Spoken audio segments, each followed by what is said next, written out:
उद्धव ठाकरेंच्या वर्धापन दिन मेळाव्यातील कम ऑन किल मी या वक्तव्यावरून आता घमासान सुरू झालंय। उद्धव ठाकरेंना उत्तर देताना आधीच मेलेल्यांना काय मारायचं असं म्हणत एकनाथ शिंदेने हल्लाबोल केला होता, त्याला आता संजय राऊतांनी उत्तर दिलंय। एकनाथ शिंदेंचा पक्ष लोकसभेला संपला होता, तो केवळ आता ईव्हीएमच्या ऑक्सिजनवर जिवंत असल्याचा टोला राऊतांनी लगावला।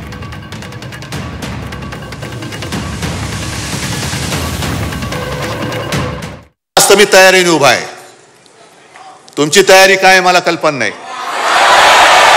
मी तुम्हाला एकच आठवण सांगतोय, माझी तयारी मी तुम्हाला सांगतो। 92-93 साली जेव्हा दंगा भडकला होता देशद्रोह्यांच्या विरुद्ध, तुम्हीच सगळे शिवसैनिक रस्त्यावरती उतरला होतात आणि छातीचा कोट करून मुंबई वाचवली होती। तेव्हा एक व्यक्ती आली होती बाळासाहेबांकडे, बाळासाहेब आता बस झालं, आता पुरे झालं। आता ती कोण व्यक्ती मी सांगत नाही, आज आहे ती हयात। आणि बाळासाहेबांनी सांगितलं की अरे एक पिक्चर मी पाहिला प्रहार नावाचा, कोणाचा? नाना पाटेकर। किती जणांनी पाहिलाय? आहे ना। त्याच्यामध्ये नाना पाटेकर त्या गुंडांसमोर उभा राहतो आणि त्यांना सांगतो कम ऑन किल मी।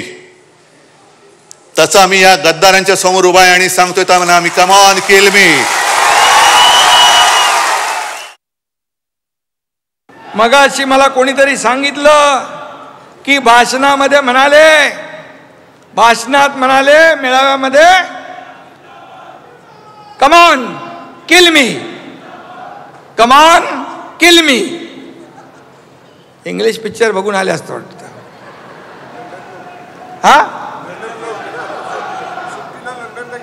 सुट्टीला तिकडे गेले होते लंडनला, शंभूराज म्हणतायत। पण मला एकच सांगायचं आहे, मरे हुए को क्या मारना है?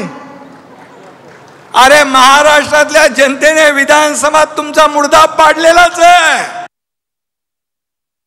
कोण मेलाय आणि कोण जिवंत आहे हे येणारा काळ घेईल। लोकसभेत तुम्ही मेला होता, विधानसभेत ईव्हीएमच्या ऑक्सिजनवर तुम्ही जिवंत झालात, आणि भविष्यामध्ये तुम्हाला कळेल या राज्याची जनता कोणाला मारते आणि कोणाला जिवंत ठेवते।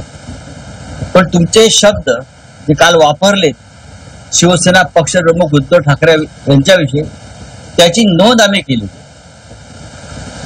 कोण मेलाय आणि तुम्ही कोणाला मारलाय याची नोंद शिवसेनेनं, माननीय उद्धव ठाकरे यांच्या नेतृत्वाखालच्या शिवसेनेनं नक्कीच केलेली आहे, आणि ह्याचं त्याच पद्धतीनं उत्तर दिलं।